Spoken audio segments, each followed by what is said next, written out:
तो हेलो बच्चों, स्वागत करते हैं आप सभी का अपने यूट्यूब चैनल दीपक सर लेक्चर में। और आज इस लेक्चर में हम लोग पढ़ेंगे व्हीटस्टोन ब्रिज और इसका एक एप्लीकेशन भी पढ़ेंगे। एप्लीकेशन का क्या नाम होगा? Metre bridge. हालांकि ये एप्लीकेशन कई सारे स्टेट बोर्ड में हटा हुआ है, जैसे यूपी बोर्ड में भी हटा हुआ है और सीबीएसई बोर्ड में भी हटा हुआ है, लेकिन कुछ जगहों पर अभी भी एप्लीकेशन है। लेकिन तो इसको मैं इसलिए उससे पढ़ा रहा हूँ कि अगर आप व्हीटस्टोन को समझ पा रहे हैं तो उससे अगर एक एप्लीकेशन भी रिलेटेड पढ़ लेंगे तो व्हीटस्टोन और भी अच्छे से समझ पाएंगे। तो दोनों हम टॉपिक इसी वीडियो में पढ़ाएंगे आपको, और क्या करेंगे, दोनों के कॉन्सेप्ट भी अच्छे तरीके से क्लियर कराने की कोशिश करेंगे। व्हीटस्टोन ब्रिज आपको दिख रहा होगा और इसका एक एप्लीकेशन भी लेंगे और दोनों के सवाल भी लेंगे। चलिए बिना देरी के शुरू करते हैं कि कॉन्सेप्ट क्या है। देखिए 1843 की बात है। 1843 में क्या हुआ कि साइंटिस्ट थे व्हीटस्टोन। एक कौन से साइंटिस्ट थे, कहाँ के थे? ब्रिटिश के थे, इसलिए ब्रिटिश साइंटिस्ट कहे जाते थे, ब्रिटिश साइंटिस्ट थे। इन्होंने क्या किया कि फोर रेजिस्टेंस लिए और फोर रेजिस्टेंस को एक पैरेललोग्राम वाली व्यवस्था में अरेंज किया। और अरेंज करने के बाद ये देखा कि अगर इन रेजिस्टेंस का रेशियो सेम है तो बीच वाले सर्किट में अगर हम कोई रेजिस्टेंस लगा रहे हैं, कोई एप्लीकेशन लगा रहे हैं, तो उसमें कोई भी करंट नहीं जा रही है। एक इस स्टेटमेंट को आप समझिएगा। और इसी का रिवर्स भी आपके लिए अवेलेबल है। रिवर्स क्या है कि अगर बीच में करंट नहीं जा रही है, रिवर्स स्टेटमेंट क्या बोल सकते हैं, अगर इस डायगोनल वाले सर्किट में करंट नहीं जा रही है तो ऐसे केस में इनका रेशियो रेजिस्टेंस का आपस में बराबर होगा। मतलब दो बातें, एक ही स्टेटमेंट को दो तरीके से पढ़ सकते हैं कि अगर रेजिस्टेंस का रेशियो इक्वल है तो उस केस में इस बीच वाले डायगोनल में करंट नहीं जाएगी। पहला कॉन्सेप्ट है। इसका रिवर्स कॉन्सेप्ट क्या है कि अगर करंट नहीं जाएगी तो इनका और इनका रेशियो, इसका और इसका रेशियो और इसका रेशियो आपस में क्या होगा? बराबर होगा। यही इतना सा कॉन्सेप्ट है और इसी को हम लोग इसमें जो है प्रूफ भी करेंगे।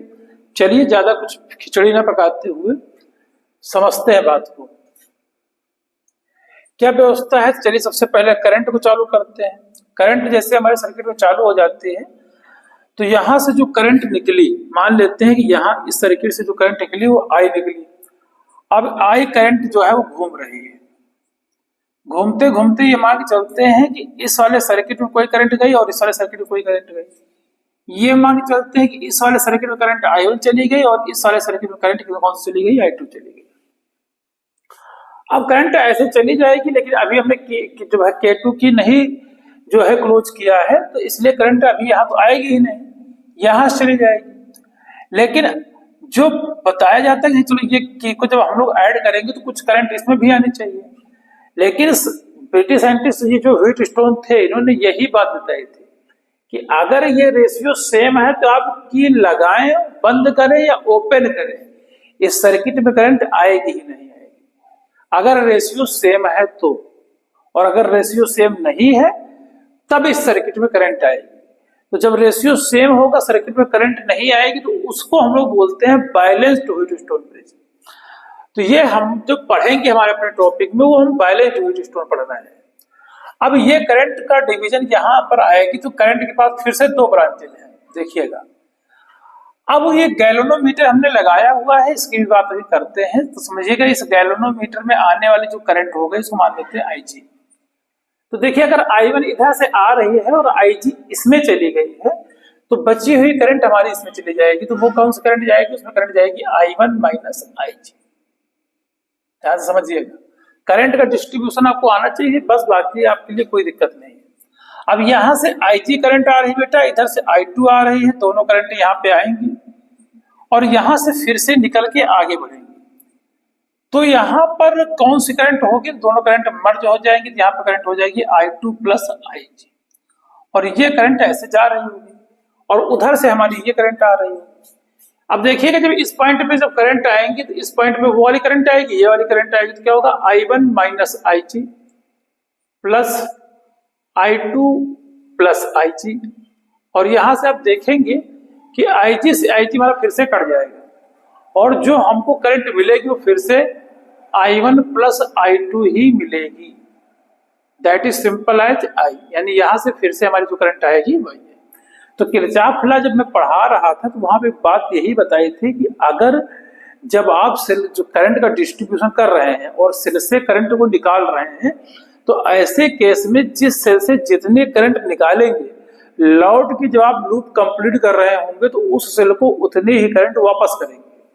तो हमने इस सेल से आई करंट निकाली थी और इस सेल को आज के केस में हम आई करंट फिर से वापस कर रहे हैं। तो ये हो गया हमारा करंट का डिस्ट्रीब्यूशन। इसको मैं भी इरेज कर देता हूं, आप लोग समझ गए होंगे। तो इसको इरेज कर दिया हमने। अब इसको हमें प्रूफ करना है कि अगर इस वाले केस में और इस वाले केस में दोनों तो अगर रेजिस्टेंस सेम है तो रेजिस्टेंस सेम होने पे इस सर्किट में कोई करंट नहीं जाएगी। यहां हम बात याद रखिएगा कि हमने यहाँ पे लगाया है गैल्वेनोमीटर। गैल्वेनोमीटर इसलिए लगाया है बच्चों क्योंकि गैल्वेनोमीटर अगर हल्की फुल्की यानी लिटिल बिट करंट, थोड़ी सी भी करंट अगर इस सर्किट में आ रही होगी तो गैल्वेनोमीटर का डिफ्लेक्शन होगा। गैल्वेनोमीटर एक ऐसा डिवाइस होता है, भी आगे आने लेक्चर में आप पढ़ेंगे गैल्वेनोमीटर के बारे में भी, मैं थोड़ा सा डिस्क्रिप्शन दिए देता हूँ यहाँ पे कि इसका गैल्वेनोमीटर का जो जीरो होता है वो बीच में होता है। करंट अगर इस साइड आ रही है तो ये सुई इस साइड डिफ्लेक्शन करेगी, अगर करंट अपोजिट डायरेक्शन में है माइनस से प्लस वाली तो इस साइड डिफ्लेक्शन करेगी। और अगर ये डिफ्लेक्शन जो निकल है ये बीचों बीच में है तो इसका मतलब भाई इसमें दोनों तरफ लिखा होता है 1 2 3 4 5, इधर भी 1 2 3 4 5 ऐसे करके। तो अगर बीचों बीच में है तो इसका मतलब कोई भी करंट किसी भी डायरेक्शन में फ्लो नहीं हो रही है। अगर करंट इधर से इधर होती तो सुई इधर घूम जाएगी, उधर से इधर हो रही है तो सुई इधर घूम जाएगी। और अगर बीच में है, बीच में है, बीचों बीच में है, सुई ऐसे ऐसे नहीं घूम रही है। तो ये प्रूफ करेगा मीटर कि इस सर्किट में कोई भी करंट नहीं आ रही है, पहली बात। और गैल्वेनोमीटर लगाया इसलिए है कि लिटिल बिट यानी एक छोटा सा सेल जो घड़ी में पहनते हैं हम लोग रिस्ट वॉचेज में जो सेल पड़ता है छोटा सा, उसकी भी करंट को ये मेजर कर सकता है गैल्वेनोमीटर। जबकि जो अमीटर है वो भी करंट को मेजर करता है, लेकिन अमीटर एम्पियर में मेजर करता है, 1 एम्पियर 2 एम्पियर। हल्की छोटी मोटी करंट में वो मीटर सनकेगा ही नहीं। देखा होगा कि उसमें जो घर में मीटर लगे होते हैं उसमें 1 एम्पियर 2 एम्पियर लिखा होता है, जबकि गैल्वेनोमीटर मिली एम्पियर करंट यानी कि 1 एम्पियर में 1000 मिली एम्पियर होता है और उसमें से 5-10 मिली एम्पियर की अगर करंट है तो मीटर कहाँ से निकलेगा, वैसे बैठा रहेगा आराम से चुपचाप, आप लोगों का करंट बनी नहीं रहेगी। तो इसलिए इसको इस पर्पज से लगाया गया था कि अगर थोड़ी सी भी करंट आ रही है सर्किट में तो ये गैल्वेनोमीटर की सुई कुछ ना कुछ इधर उधर डिफ्लेक्ट होगी, इसलिए गैल्वेनोमीटर का यूज किया गया था। अब यहाँ पे गैल्वेनोमीटर जो रेजिस्टेंस है वो हमने कैपिटल G ही मान के इसको चल रहे हैं। तो ये थोड़ा सा गैल्वेनोमीटर की बात आपको समझानी थी कि गैल्वेनोमीटर क्यों लगाया गया, समझते हैं बात को। तो अब यहाँ पे हम किरचॉफ लॉ लगाएंगे और समझेंगे किरचॉफ लॉ। और एक ये लूप मान लेते हैं और एक दूसरा लूप ये ले लेते हैं। तो पहले जब किरचॉफ लॉ लगाते हैं तो उसमें समझने की कोशिश करेंगे। पहले लिखेंगे कौन, तो नाम का संस्कार बहुत जरूरी है, तो यहाँ पे हम लिख देते हैं ABC और D। पहला लूप लेते हैं ABDA, लूप ABDA। भाई जब घर से निकलते हो तो सबसे पहले रास्ता दिमाग में आ जाता है ना, कौन से रास्ते से चल रहा है, आज इधर से जाएंगे, आज उधर जो है पुल टूटा हुआ है, आज उधर से जाना है। तो आज इसमें भी हमने रास्ता पहले चूज किया कि इधर से AB जाएंगे, AB से D आएंगे और D से A जाएंगे। हालांकि यहाँ चलने के कुछ नियम है, चलने के नियम वहां पर भी होता है कि भाई दाएं साइड चलना है, यहाँ भी चलने के नियम है। क्या चलने के नियम है, पिछले वाले में सन कन्वेंशन में सिखाया था, वही चीज आपको पढ़नी है यहाँ पे कि अगर आप करंट के डायरेक्शन में जा रहे हैं तो आप नेगेटिव लिखिए, करंट के अपोजिट डायरेक्शन में आ रहे हैं तो पॉजिटिव। तो करंट के डायरेक्शन में आपको नेगेटिव लिखना है और पोटेंशियल जो लिखना है वो क्या होगा, रेजिस्टेंस इनटू करंट। तो रेजिस्टेंस हमने P मान के रखा है, हालांकि आप R1 R2 R3 4 R4 कुछ भी मान सकते हैं। मोस्ट ऑफ द बुक में यही इसी फॉर्मेट में लिखा होता है, इसलिए हमने PQSR के फॉर्म में इसको लिख दिया है। बाकी कई सारी किताबों में यही लिखा रहता है इसलिए इसको लिखा जा रहा है। बाकी R1 R2 R3 R4 मान के भी आप रेजिस्टेंस को कर सकते हो, ठीक है। तो यहाँ पे हम क्या लिखेंगे, पोटेंशियल में सबसे पहले करंट के डायरेक्शन में I1P, यानी कि रेजिस्टेंस P है, करंट ये है, पोटेंशियल यहाँ पे कितना ड्रॉप होगा, ये हो जाएगा I1 × P। बात समझिएगा। करंट के डायरेक्शन में आपको क्या लिखना है, निगेटिव लिखना है। इधर आइएगा तो करंट इधर ही जा रहे हैं तो आप इधर भी निगेटिव ही लिखेंगे। जो गैल्वेनोमीटर में रेजिस्टेंस ड्रॉप है जी और आईजी करंट अगर आ रही है, अभी इसकी बात नहीं कर रहा है कि नहीं आ रही है, अभी आप पहले लिख लेते हैं, तो आईजी इंटू जी हो जाएगा। इस लूप से जब इधर जाएंगे तो देखेंगे करंट अपोजिट डायरेक्शन में है, अपोजिट है तो आप प्लस लिखेंगे, तो प्लस लिखेंगे तो क्या हो जाएगा I2 इंटू आर, और लूप पे पहुंच गए हैं। तो जैसे ही लूप पे पहुंच गए करंट की वैल्यू क्या हो जाएगी, टोटल पोटेंशियल जीरो। यानी एक क्लोज लूप के लिए, यही तो किरचॉफ का सेकंड लॉ था कि एक क्लोज लूप के लिए जो सम ऑफ पोटेंशियल है वो जीरो होता है। तो यहां पर भी हमने इस चीज को इक्वल टू जीरो कर दिया है। अब एक चीज और आगे समझते हैं, दूसरा केस। अभी आगे बात नहीं कर रहे हैं, थोड़ी देर के लिए आप होल्ड पे रहिए, लूप सेकेंड की बात कर लेते हैं। चलिए दूसरा लूप ले लेते हैं हम यहाँ पे। दूसरा लूप अगर लेते हैं, देखिएगा लूप कौन सा ले रहे हैं, B C D P, B C D P, ये लूप ले लिया। देखिए दोनों लूप हमने क्लॉकवाइज लिए है, तुम दोनों लूप एंटी क्लॉकवाइज ले लो, एक क्लॉकवाइज ले लो, दूसरा एंटी क्लॉकवाइज ले लो, डजंट मैटर, आपका डेरिवेशन हो जाएगा। ये भी कोई कॉन्सेप्ट नहीं कि आप एक ही लूप ले। तो चलिए बी से जब सी चल रहे हैं तो करंट की डायरेक्शन में है तो आपको माइनस लिखना है, तो करंट इनटू रेजिस्टेंस लिखा जाएगा। तो करंट क्या है, I1 माइनस IG, ये हमारी करंट हो गई, और इनटू रेजिस्टेंस, और सिंपल सा लगा दिया माइनस। ठीक है, अब यहां से समझेंगे कि सी से डी की तरफ जब चल रहे हो तो करंट देखिए इधर जा रहे हैं, आप इधर आ रहे हैं, तो करंट की जब अपोजिट डायरेक्शन चलते हैं तब लोग प्लस लिखते हैं।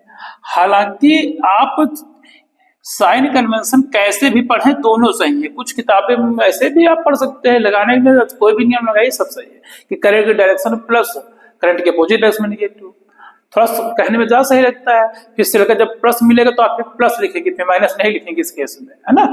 परिपाटी दोनों सही है, आप समझिएगा, है ना। साइन कन्वेंशन की बात मैं समझा दे रहा हूँ, 2 मिनट रुक जाओ, है ना, डिटेल से करवाते हैं।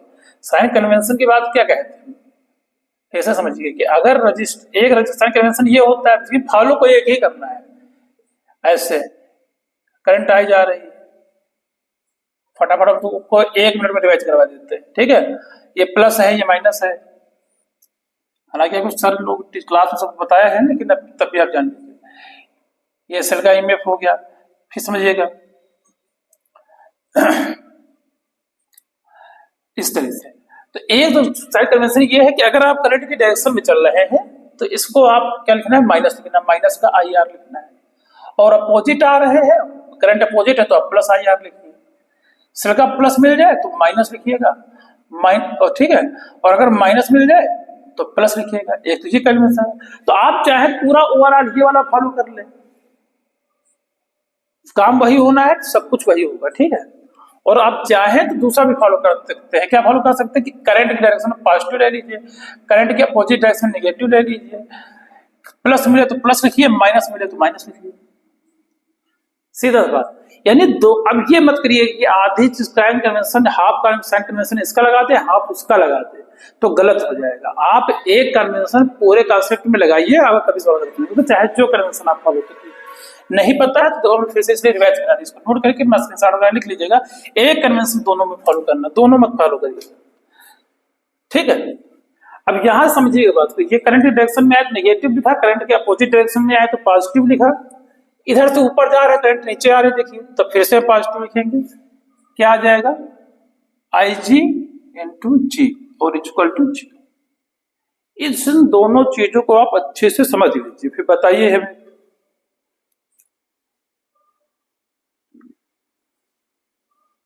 कोई समस्या रहे तो। अब देखिएगा यहां से हमने क्या कहा, इन्होंने क्या कहा, वोल्टस्टोन ने 1843 1843 में इन्होंने बात बताई थी, पैरेललोग्राम में अरेंजमेंट किया था कि कहा था कि अगर ये बाई ये है, ये बाई ये है, मतलब कि अगर P/R है, Q बाई S है, तो ऐसे केस में इनका अगर ये रेशियो सेम है तो ये करंट इसमें नहीं जाएगी। इसकी रिवर्स थ्योरी भी हो सकती है कि अगर करंट नहीं जा रही है तो इसका मतलब ये होगा कि इनका रेशियो सेम होना चाहिए, तो हम रिवर्स थ्योरी का इस्तेमाल करते हैं यहाँ पे। चलिए रिवर्स थ्योरी के लगाते हैं, यहाँ पे लिखते हैं कि if IG equal to 0, if IG equal to 0, balance Wheatstone bridge के केस में IG अगर 0 तो पूरी वैल्यू 0 हो जाएगी, तो क्या हो जाएगा बेटा I1P माइनस में प्लस I2R इक्वल टू 0। अब यहां से I2R इक्वल टू क्या हो जाएगा, इधर उधर चला जाएगा तो हो जाएगा इधर नेगेटिव है उधर पॉजिटिव हो जाएगा, तो I1P कुछ ऐसा। अब R आप इधर ले आएंगे तो क्या हो जाएगा, अगर अगले केस में मैं R इधर लिख दूं तो क्या हो जाएगा I2 अपान I1 बराबर P upon R, equation first मान लेते हैं इसको। और यहां पर भी समझिएगा कि अगर हम IG 0 लिखते हैं, IG की वैल्यू 0 हो जाए तो समझो IG यहाँ पे 0 हो गया, IG ये 0 हो गया, तो यहाँ क्या बचेगा केवल आपका, तो देखिएगा यहाँ पे थोड़ा सा ऐसे छूट गया था, तो ये ऐसे हो गया ऐसे, तो I2 IG प्लस IC, अगर IG 0 हो जाए तो अगर IG 0 होगा तो ये 0 हो जाएगा, यहाँ पे एक टर्म 0 हो जाएगा तो I2 यस बचेगा, यहाँ से IG 0 हो जाएगा तो क्या बचेगा एक्चुअल में, तो यहाँ बचेगा I1Q, और यहां से IG 0 हो गया तो क्या केवल बचेगा I2S, बाकी ये IG 0 होगा तो पूरा टर्म 0 हो जाएगा इक्वल टू 0। चलिए आगे चलते, यहां से देखिएगा कि इसको जब इधर लेके आएंगे तो क्या वैल्यू हो जाएगी, यहां से हो जाएगा I2S इक्वल टू I1 और Q। अब यहां से इसको फिर से इधर लेके चले आइएगा, I1 को इधर लेके आइएगा तो I2 upon I1 equal to Q by S, ये इक्वेशन क्या हो जाएगी हमारी सेकेंड। एक इक्वेशन हमारे पास ये आई थी देखिएगा, और एक इक्वेशन हमारे पास ये आई है, दोनों में आप देखेंगे कि I2 अपान I1 का रेशियो सेम है, तो हम लिखेंगे from equation first and second, from equation first and second क्या स्टेटमेंट हो जाएगी, ये सेम है तो ये भी सेम हो जाएगा, तो हम क्या लिख पाएंगे P upon R equal to Q upon S, यानी कहीं ना कहीं इसका रेशियो आपस में सेम है ना, देख सकते हो आप P by R equal to Q by S। तो यही बात तो थी कि अगर करंट 0 होगी, इफ करंट 0, यहां पे हमने क्या लिखा, ये भी तो वही केस था कि इफ IG इक्वल टू 0, तो अगर IG 0 था तो ये आ गया था हमारा, और उसके बाद ये आया, तो इन्होंने यही बात तो बताई थी कि अगर करंट 0 होगी तो रेशियो सेम होगा। हमने इसका रिवर्स थ्योरी लिया कि करंट को 0 किया तो रेशियो आया, तो इसका मतलब दोनों बातें कहीं ना कहीं सही है कि अगर करंट 0 है तो रेशियो सेम है, और अगर रेशियो सेम है तो करंट 0 है। तो करंट 0 होने पर ये सुई जो है सीधा है कि अगर करंट 0 ना होते तो ये जो निडल है ये तो इधर घूम जाती या तो इधर घूम जाती। 0 होने का मतलब ये बीचों बीच में होने का मतलब है कि इसमें कोई भी करंट, हल्की छोटी मोटी कहीं से भी कोई करंट नहीं आ रही, और तभी ऐसे केस में रेशियो क्या आया है, सेम आया है, P by R equal to Q by S. अब इसको किताबों में आप लिख और भी तरीके से सकते हैं कि Q को इधर ले आए, P अपान Q कर दें, R को ऊपर लेके चले जाए तो R बाई एस कर दें, आप ऐसे भी इस चीज को लिख दीजिए तो आपको मैथमेटिकल सिस्टम है, लेकिन डेरिवेशन में आपको इतना नहीं समझना है। तो 1843 में ये सब सारी बातें इन्होंने किया कि अगर बैलेंस केस है तो ऐसा, और इसी का एक एप्लीकेशन क्या है, मीटर ब्रिज। तो मीटर ब्रिज को हम लेके आते हैं अगले लेक्चर में, इसको समझिए, पहले इसको नोट करिए, फिर बताते हैं आपको मीटर ब्रिज, ठीक है। तो बच्चों अब हम जल्दी से देख लेते हैं कि मीटर ब्रिज क्या होता है। मीटर ब्रिज इसी का एक एप्लीकेशन होता है किसका, व्हीटस्टोन सेतु का। तो अब हम लोग जो पढ़ने वाले हैं इसका एप्लीकेशन क्या नाम है इसका, मीटर ब्रिज। कैसे काम करता है समझिएगा, इसको बहुत आसानी भाषा बता देंगे आपको। समझिएगा कि देखिए पूरी व्यवस्था वही है, इसलिए हमने इसको रब नहीं किया है। ये पॉइंट हमारा ए है, ये लगा दिया, तो अब ये पूरी प्लेट हमारी एज ए पॉइंट वर्क कर रही है। ये बी पॉइंट है तो ये पूरी plate as A B point work कर रही है, और ये पूरा हमारा एक सी पॉइंट है। डी पॉइंट हम आपको बताते हैं क्या है। अब क्या करते हैं, जैसे ब्लू वाली जो लाइन आप देख रहे हैं जिसमें हमारा गैलोमीटर लगा था, तो वैसे ही इसमें एक तार हम लोग बांध देते हैं, और एक होता है जॉकी। तो जॉकी के पीछे वायर में लगाते हैं एक गैलोमीटर। गैलोमीटर पता है कि इसमें अगर निडल जो है बीच में रहेगी तो इसका तो करंट नहीं फ्लो होगी, और वहां से एक तार निकाल के एक जॉकी होता है, उसके पीछे से बांध दिया जाता है और जॉकी को इसमें स्लाइड कराया जाता है, खिसकाया जाता है। तो जब इधर कहीं रखा गया जॉकी को तो सुई इधर घूम गई, इधर कहीं रखा गया तो सुई इधर घूम गई। तो घूमने का मतलब क्या पता है ना कि करंट इधर उधर कहीं फ्लो हो रही है।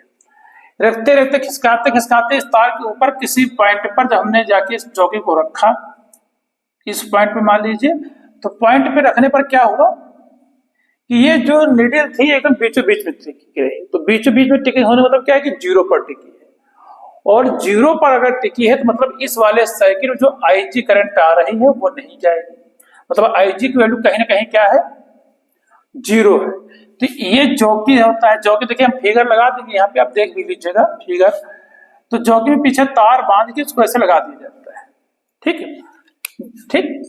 जॉकी जैसे आप देख रहे हैं ऐसे ही रहता है, और उसपे पीछे तार बंधा रहता है, जॉकी पेन जैसा रहता है, उसपे बांध के और उसपे तार पे खिसका खिसका के देखा जाता है।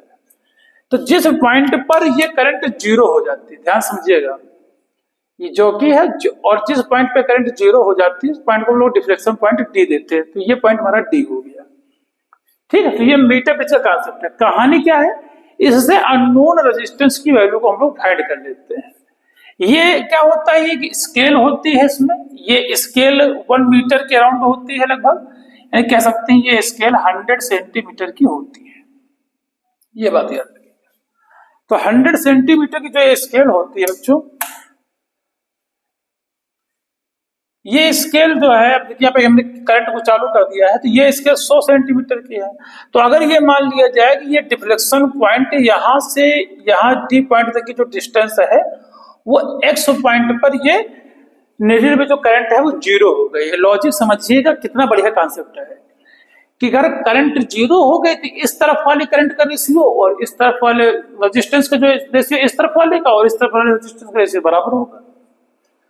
तो यहां पर हमने ढूंढा व्यवस्था लगा के ऐसे, तो ये जीरो हो गया तो इधर बच्चे वाली जो लेंथ है वो कितनी, रिमेन लेंथ कितनी है, ये बच्चे की हमारी 100 माइनस एक्स कहीं ना कहीं।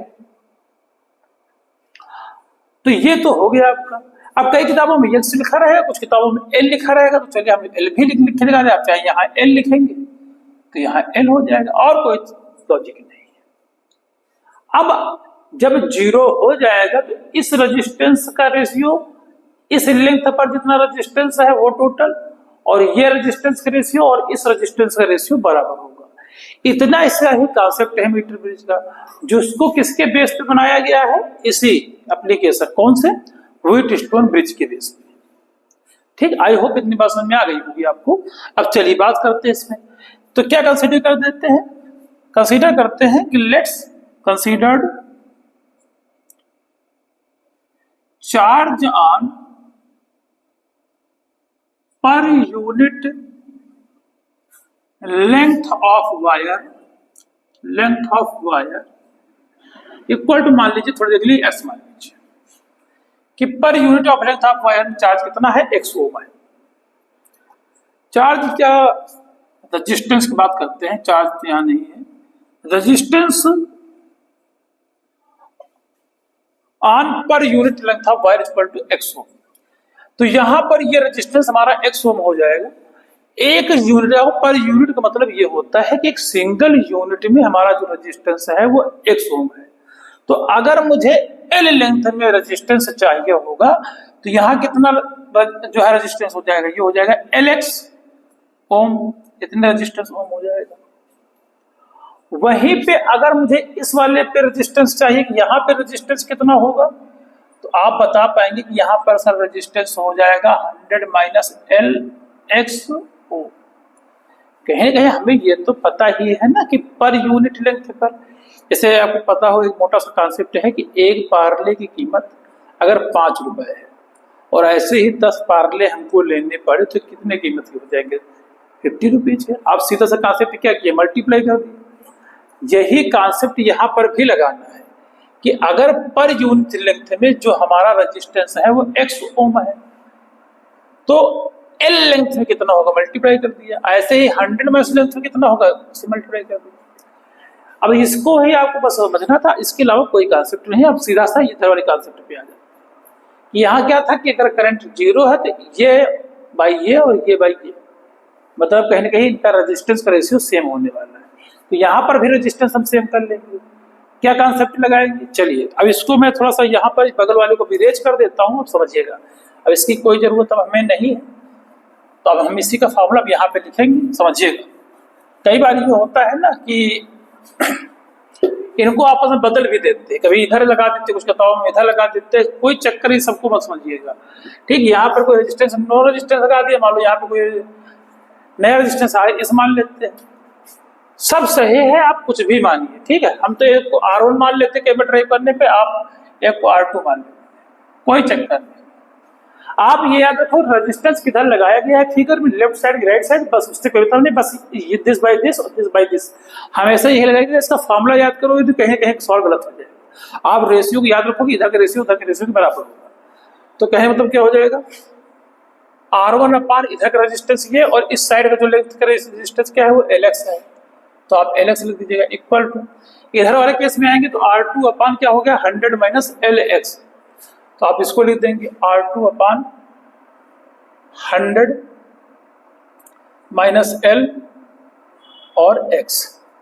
तो कहीं ना कहीं अब हमारा X यहां से कैंसिल आउट हो जाएगा, तो क्या फॉर्मूला आ जाएगा R1 upon L equal to R2 by 100 minus L। और बस आप इतना ही फॉर्मूला याद रखिएगा, आपके सभी क्वेश्चन आसानी से हो जाएंगे। आप इसी फॉर्मूले से सभी क्वेश्चन लगाइएगा, यही इसका कॉन्सेप्ट था। अब हम बच्चों एक दो क्वेश्चन व्हीटस्टोन ब्रिज को और एक दो क्वेश्चन इसके लेते हैं, जिससे आपको पूरा कंप्लीट आपको सवाल कैसे करना है ये भी समझ में आ जाएगा, और ये एप्लीकेशन कैसे वर्क करता है वो भी आपको समझ में आ जाएगा, ठीक है। चलिए अब लेते हैं व्हीटस्टोन क्वेश्चन और फिर मीटर ब्रिज क्वेश्चन। तो बच्चों अब हम पहले देखते हैं व्हीटस्टोन ब्रिज का क्वेश्चन, ठीक है। आइए यहाँ पे देखिए क्वेश्चन बना हुआ है आपके सामने, और आपको देखना है क्या निकालना है, इक्विवेलेंट रेजिस्टेंस एंड करंट। ध्यान रखिएगा कि व्हीटस्टोन ब्रिज का है तो आपको कौन समझा दे रहे हैं। क्वेश्चन जब बोर्ड एग्जाम में आएगा तो लिख के नहीं आएगा नहीं व्हीटस्टोन ब्रिज पे, तो आपको पहले चेक करना होगा कि व्हीटस्टोन ब्रिज का क्वेश्चन है कि नहीं। तो आपके पास कॉन्सेप्ट क्या रहेगा, पहले आप इसको चेक कर लीजिएगा। जैसे यहाँ पे क्या लिखा है 2/4 इक्वल टू, और यहाँ पे क्या लिखा है 10/20। अगर ऐसा है तो 2 1 2 2 4 10 1 10 10 2 0, यानी दोनों रेशियो कहीं ना कहीं सेम आ रहे हैं। इसका मतलब ये हमारा व्हीटस्टोन ब्रिज का क्वेश्चन भी है, और उस पर हमारा एक कॉन्सेप्ट भी लगेगा। कॉन्सेप्ट क्या कि अगर ये रेशियो सेम है तो इस वाले सर्किट में कोई करंट नहीं जाएगी। तो सिंपल से हम इस चीज को यहाँ सर्किट से रिमूव कर सकते हैं, इस सर्किट को हटा देंगे यहाँ से, कि इसमें जो करंट ही नहीं जा रही, इसका यूज ही क्या है, कोई यूज नहीं है, ठीक है। तो पहले हमारा काम क्या होगा, चीजों को चेक कर लेना। अब जब चेक हो गया तो हमें पता है कि इनको कैसे अरेंज करना है। तो जब इसमें कोई करंट नहीं जाएगी तो ऊपर सर्किट में मान लीजिए I1 करंट चली गई, नीचे सर्किट में I2 करंट चली गई, तो ये I1 करंट इधर पूरे सर्किट में चली जाएगी, और इधर तो पूरे सर्किट में I2 करंट चली जाएगी। तो कहीं ना कहीं ऊपर सभी सर्किट में करंट सेम ही रहेगी, नीचे वाले सभी सर्किट में करंट सेम रहेगी। तो क्या होगा, तो जब करंट सेम होगी तो रेजिस्टेंस हमारे सीरीज में सिंपल से ऐड हो जाते हैं। तो ऊपर वाले सर्किट में अगर हमें रेजिस्टेंस निकालना है तो R1 = 2 ओम प्लस 10 ओम, कितना हो जाएगा 12 ओम। और नीचे वाले सर्किट में अगर रेजिस्टेंस निकालना है तो R2 = ये भी सीरीज में ऐड हो जाएगा, तो क्या हो जाएगा 4 ओम प्लस 20 ओम, तो इक्वल टू कितना हो जाएगा 24 ओम। अब दोनों रेजिस्टेंस हमारे ऐड हो चुके हैं। अब ये दोनों ऐड हो गए, एक सिंगल हो गया ऊपर, एक नीचे सिंगल हो गया। कहने मतलब क्या हो गया कि ये रेजिस्टेंस कहीं कहीं ऊपर एक सिंगल रेजिस्टेंस बन गया और एक कहीं कहीं नीचे सिंगल रेजिस्टेंस बन गया। तो ऊपर रेजिस्टेंस हो गया 12 ओम, नीचे हो गया 24 ओम। अब इनको पैरेलल में ऐड करना है। तो ऊपर करंट है क्योंकि I1 जा रही है, नीचे करंट I2 जा रही है, तो पैरेलल में कैसे ऐड हो। तो पैरेलल में सिंपल हम बताएं, और कोई रेजिस्टेंस तो ऐड नहीं करना है, तो R इक्विवेलेंट इक्वल टू क्या हो जाएगा R1 × R2। डायरेक्ट आप कर दीजिए, कोई ज्यादा सिस्टम नहीं है। R1 × R2 अपान R1 + R2, यही फॉर्मूला हमने आपको सिखाया भी था कि सर्किट में आप ऐसे कर सकते हैं। तो R1 × R2 कितना हो जाएगा, यहाँ से R इक्विवेलेंट अगर आप निकालेंगे तो 12 × 24 अपान 12 + 24। इसको आपको सॉल्व करना है, आपके पास आपका आंसर आ जाएगा। और टोटल सॉल्व करने के बाद आपको जो आंसर आएगा वो आपका आएगा 8 ओम आ जाएगा। ठीक है, कई बार क्वेश्चन हम करा चुके हैं तो आंसर पता है। आप क्या करना, मल्टीप्लाई करिए, यहाँ ऐड करिए, डिवाइड कर दीजिए, 8 ओम आ जाएगा। तो यहाँ से रेजिस्टेंस और आपका अब करंट अगर निकालना है यहाँ से, तो ओम का नियम पता है, V इक्वल टू क्या होता है आपका IR। तो जब V इक्वल टू IR होता है तो यहाँ से I इक्वल टू क्या हो जाएगा, V अपॉन R। और V कितना है, क्वेश्चन में मेंशन है 10 वोल्ट, और I कितना है 8। अब यहाँ से इसको कैंसिल कर देंगे, 2 4 जा 8, 2 5 जा 10, तो I इक्वल टू हो जाएगा 5/4। इसको और आप डिवाइड करेंगे तो कितना हो जाएगा, 4 जा 4, यहाँ से डिवाइड करके 1 आ जाएगा। रिमाइंडर में डेसिमल लगाएंगे, 0 बढ़ जाएगा, 4 2 जा 8, फिर 2, फिर 0/4 5 20।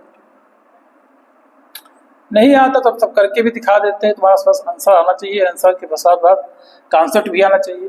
तो करंट कितना निकल गया है, 1.25 एम्पियर। तो ये ऐसे ही क्वेश्चन आपको करने रहेंगे। कई बार क्वेश्चन में वेरिएशन क्या करेगा, बोल भी देगा कोई स्टोन ब्रिज पे बेस है, तब क्या करेगा कि यहाँ 2-3 रेजिस्टेंस लगा देगा, ये सिंगल नहीं 2-3, और इधर भी हो सकता है 1-2 और लगा दे। तो क्या करना है, पहले उनको जोड़ के सिंगल बना लेना, इसको जोड़ के सिंगल बना लेना, फिर चेक करना कि इनका रेशियो और इनका रेशियो सेम है कि नहीं सेम। तो फिर भी जो है साइकिल को क्या कर देंगे, हटा देंगे, और फिर से इनको सिंपल से दोनों को सीरीज में, दोनों को फिर पैरेलल ऐड कर देंगे तो करंट रेजिस्टेंस आ जाएगा। तो ऐसे ही क्वेश्चन करना है। चलिए देखते हैं अगला क्वेश्चन।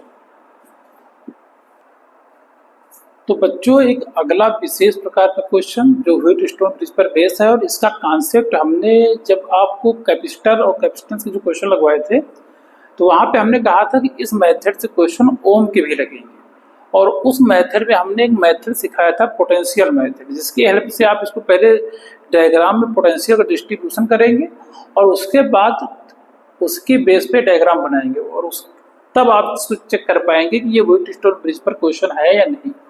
चलिए है, तो अभी मैं क्वेश्चन उसी पे करा रहा हूँ, लेकिन ये चीज़ें कभी भी क्वेश्चन आता है तो उस पर आप पहले चेक करेंगे, ये नहीं कि बस इसको लगा दिया, ऐसा नहीं। तो कैसे करना है, सबसे पहले आप समझिएगा कि दोनों तरफ इमेजिनरी बैटरी मारेंगे, पोटेंशियल डिफरेंस एक बार V हो गया तो 0 हो गया।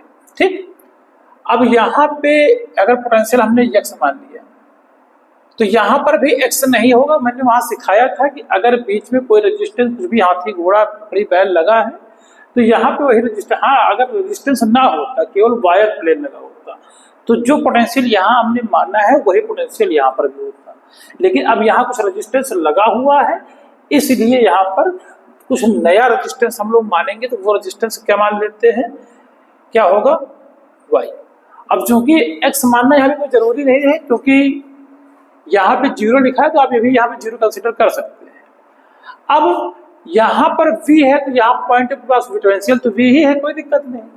अब ये V हो के यहाँ पे V नहीं आए, क्योंकि फिर से यहाँ पे बकरी बैल कुछ ना कुछ लगा हुआ है रेजिस्टेंस, तो यहाँ पर भी नया रेजिस्टेंस हम मान लेते हैं y।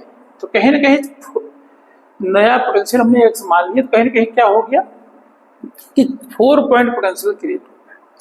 तो जब हमने व्हीटस्टोन ब्रिज पढ़ा तो वहां पे हमने एक चीज और हमें समझनी चाहिए कि जैसे हमने कहा था कि करंट फ्लो होने के लिए क्या पोटेंशियल डिफरेंस होना चाहिए, और करंट फ्लो नहीं हो रही है, तो इसका मतलब कि जो ऊपर का पॉइंट है, जो नीचे का पॉइंट है, उनमें कहीं ना कहीं पोटेंशियल सेम है, इसकी वजह से करंट फ्लो नहीं हो रही। तो एक कॉन्सेप्ट ये भी है, और इसके बेस पर भी डेरिवेशन होता है। तो आप अब इस चीज को समझने की कोशिश करिएगा। ऐसे मैं डायग्राम रैपिडली बनाया दे रहा हूँ, ठीक, इतना ज्यादा क्लीन डायग्राम बनाएंगे तो थोड़ा टाइम लगेगा, इसलिए आराम से बनाया दे रहा हूँ। समझिएगा, अगर एक पॉइंट ये पोटेंशियल V माना, तो पॉइंट पोटेंशियल पर V पॉइंट है तो मान लेते हैं V पोटेंशियल मान लेते हैं, तो लास्ट वाला पॉइंट 0 पर है तो 0 पर मान लेते हैं। एक पॉइंट x है, एक पॉइंट y है, तो एक पॉइंट x मान लेते हैं, एक पॉइंट y मान लेते हैं। अब समझिएगा कि पहला वाला जो पोटेंशियल लगा है वो V और y के बीच में लगा हुआ है, तो कितने ओम का लगा हुआ है, 1 ओम का लगा हुआ, लगा दिया हमने। अगला वाला रेजिस्टेंस देखेंगे तो y और x के बीच में लगा हुआ है, यानी y और x के बीच में ये जो लगा हुआ है इसको मान लेते हैं 5 ओम, लगा दिया। फिर आप समझिएगा कि ये रेजिस्टेंस के बाद ये वाला रेजिस्टेंस x और 0 बीच में लगा हुआ है, तो x और 0 बीच में हमने ये 4 ओम रेजिस्टेंस लगा दिया। अब ये वाला रेजिस्टेंस देखिए, यहाँ y है, 0 है, तो y से 0 बीच में लगा, तो y से 0 बीच में लगा है 2 ओम लगा दिया, और ये रेजिस्टेंस v से x के बीच में लगा हुआ तो फिर से यहाँ पे लगा दिया। तो सबसे पहले हम पोटेंशियल डिस्ट्रीब्यूशन करेंगे। पिछले वाले जो लेक्चर में समझाया था हमने कैपेसिटर वाले में, तो वही मेथड हमने यहाँ पे इस्तेमाल किया है कि सबसे पहले एक इमेजिनरी बैटरी मान लेंगे, बैटरी का पोटेंशियल जब एक वी ले लेंगे, जब 0 ले लेंगे। अब 0 यहाँ पर भी अगर रेजिस्टेंस ना होता, केवल वायर कनेक्ट होता, 0 यहाँ पर भी हो जाता। अब यहाँ पर रेजिस्टेंस कनेक्ट है तो नया पोटेंशियल हमने वाई मान लिया, यहाँ भी माना है तो यहाँ पर भी वी हो सकता था, जब कुछ ना लगा हो रेजिस्टेंस यहाँ पर भी लगा तो नया पोटेंशियल हमने यहाँ पर भी। कुल मिला के 4 पोटेंशियल पॉइंट हमारे बने, वो हमने अरेंज के लिए V0 और XY, और उसके भी बेस पे हमने जैसे बताया आपको कि पहला रेजिस्टेंस V और Y के बीच में लगा है तो V और Y के बीच में हमने लगा दिया, ये देखिए। फिर लगा है Y और X के बीच में तो हमने Y और X के बीच में लगा दिया, फिर X और 0 के बीच में लगा है तो लगा दिया, फिर से हमने Y और 0 के बीच में लगा है तो Y और 0 के बीच में लगा दिया, फिर आप देखेंगे Y और X, V और X के बीच में लगा है, V और X के बीच में हमने रेजिस्टेंस 2 ओम लगा दिया। अब जब एक बार, क्योंकि आप यहाँ पर नहीं समझ पाएंगे इसलिए वैरायटी ऑफ क्वेश्चन ले रहा हूँ यहाँ पे। एक बार हमने ये चीज पकड़ लिया कि ऐसा है, तो अब इसके बाद चेक कर लीजिए कि ये बैलेंस में है कि नहीं बैलेंस में है। तो 1 2 मतलब कि 2 अपान कहीं ना कहीं 1 आ रहा है यहाँ पे, और इधर देखिएगा 4/2 आ रहा है, तो कैसे नहीं आ रहा है, इसको सिंपल करो तब आएगा ना, 2 तो आ रहा है ना 2 अपान। तो रेशियो है सेम, मतलब है हमारा बैलेंस। अब आराम से इस वाले सर्किट को आप रिमूव कर सकते हैं, आप ये सर्किट हमारा रिमूव हो जाएगा। अब ऊपर वाला फिर से क्या हो जाएगा, रेजिस्टेंस आपका सीरीज में ऐड हो जाएगा, तो कितना हो जाएगा 2 + 4 तो इक्वल टू हमारा हो जाएगा 6 ओम। और नीचे वाले में अगर आपको ऐड करना हो तो देखिएगा यहाँ पे 1 ओम है, यहाँ 2 ओम है, तो ये भी हो जाएगा 1 + 2 और ये भी हो जाएगा आपका 3 ओम। अब कहीं ना कहीं को अगर हमें एक करंट निकालना है तो दोनों फिर से आप समझिएगा कि ऊपर वाला फिर से हमारा कितना हो गया है 6 ओम, और नीचे वाला फिर से कितना हो गया 3 ओम। अब इनको पहले को ऐड करना है तो हमने फिर से बताया कि दोनों को मल्टीप्लाई करो, 6 × 3 अपान 6 + 3, तो ऊपर कितना हो जाएगा 18, नीचे हो जाएगा 9, 9 × 9 9 × 2 18 10। तो 9 × 18 2 ओम रेजिस्टेंस आपका आ जाएगा इक्विवेलेंट। तो इस तरीके से कुछ सवालों को करना रहेगा। अब ऐसे भी क्वेश्चन कई बार रहेंगे तो उसमें क्या कह देगा कि ये सर्किट जो है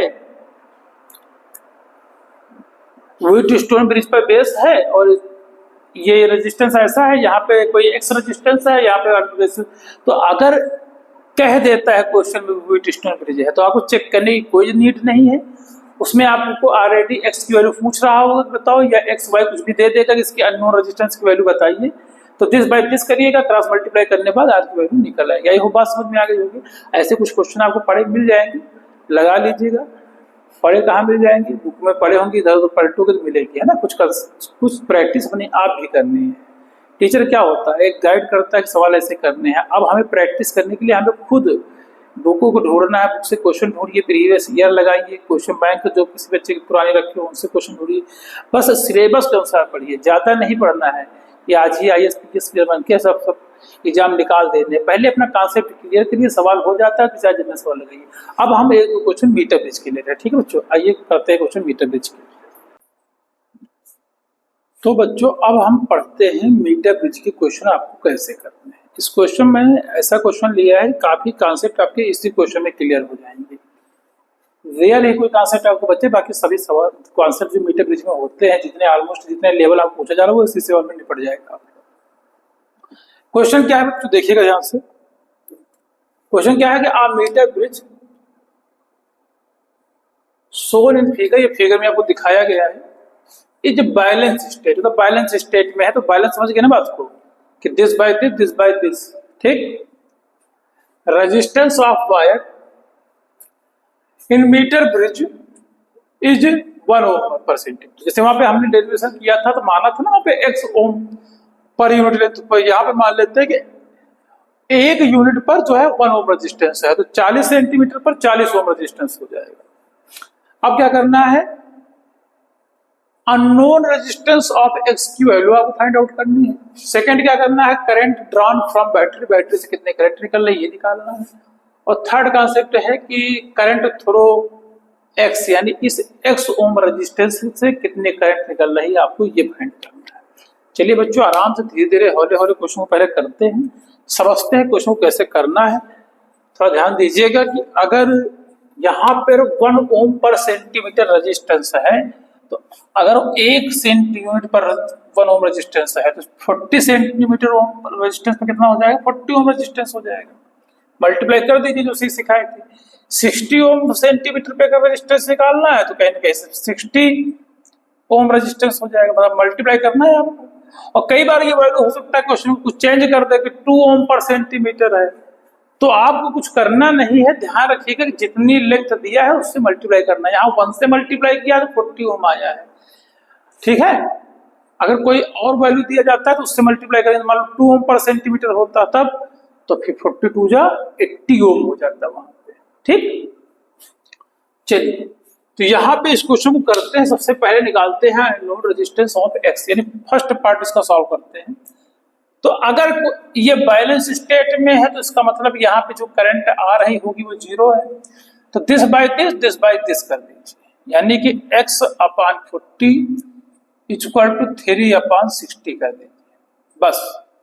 तो 3 बन जा 3, यहाँ पे 20 हो गया, और यहां से अगर आप करेंगे तो 20 बन जा 20, 22 जा 40, ऐसे भी काट सकते हैं। ये क्रॉस मल्टीप्लाई करेंगे तो 1x और 2 जा यहाँ, तो कहीं ना कहीं x = कितना आ जाएगा? 2 ओम आ जाएगा। एकदम आराम से समझिएगा कि इतने में ही आपकी सारी चीजें, बहुत पहला पार्ट आपका लग गया। देखिए, अगर कॉन्सेप्ट क्लियर है तो कोई फॉर्मूला याद करने की जरूरत है। मैंने कहा ना, बैलेंस में है तो तुम दिस बाय दिस करिए। अब इसके बाद सेकंड वाले में करंट ड्राफ्ट में बैटरी, थोड़ा सा यहाँ पे समझना है कि बैटरी 6 वोल्ट की लगी है यहाँ पे। चलिए थोड़ा मैं ऊपर लिख देता हूँ क्लियर रहे। तो 6 वोल्ट की बैटरी यहाँ पे लगी है, और तो ये एक्स में जो करंट जा रही है वो कितनी जाएगी?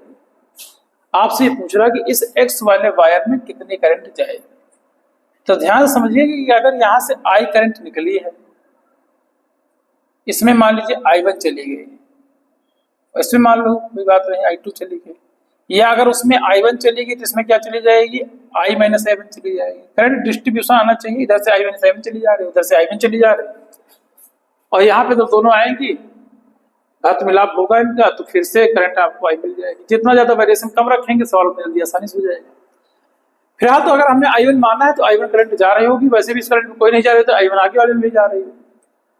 लेकिन पहले हमें I चाहिए, I, और I टोटल करंट है और टोटल पोटेंशियल पता है, लेकिन टोटल यानी कि इक्विवेलेंट रेजिस्टेंस हमको नहीं पता है। तो पहले सबसे पहले हमारा कॉन्सेप्ट ये होगा कि इसका हम इक्विवेलेंट रेजिस्टेंस फाइंड करें। कैसे फाइंड करना? तो वेरी सिंपल, ऊपर वाले करंट इसमें नहीं जा रही, उसको बाहर सर्किट से हटा सकते हैं। तो यहाँ 2 ओम रेजिस्टेंस, ये 3 ओम, तो कहीं ना कहीं ऊपर R1 कितना हो जाएगा? सेकंड पार्ट सॉल्व कर रहे हैं यहाँ से, तो R1 कितना हो जाएगा? 2 + 3 = 5 ओम हो जाएगा। और नीचे देखेंगे कि 40 ओम + 60 ओम, तो कितना हो जाएगा? +60 है। कई बार लोग डायरेक्ट 100 लिख देते हैं, लेकिन आपको सब कांसेप्ट से सिखा रहा हूँ। तो कितना हो जाएगा आपका? 100 ओम हो जाएगा। अब यहां से R इक्विवेलेंट कितना हो जाएगा वो भी आपके लिए जरूरी है। तो क्या हो जाएगा? 100 × 5 बताया था हमने, / 100 + 5। आराम से करते जाओगे तो 500 आ गया, अपान ये हो गया 105। इसी को और सॉल्व कर लेंगे तो यहाँ क्या हो जाएगा? 5 × 5, यहाँ 0 हो गया, यहाँ 5 × 10, 5 × 5। तो R इक्विवेलेंट कितना आ गया हमारे पास? 100/21 ओम। ये आ गया हमारे पास R इक्विवेलेंट। लेकिन अब हमें चाहिए करंट, तो वही फार्मूला फिर से लगाएंगे, V = IR, तो I = V/R। तो I आपको पहले चाहिए, तो I कितना है? 6। R कितना है आपके पास? R इक्विवेलेंट रखेंगे तो क्या हो जाएगा? पहले आप मान लीजिए, फार्मूला ही लिख देता हूँ। V कितना दिया है? 6, 6 दिया है आपको। R इक्विवेलेंट कितना दिया है? 100/21।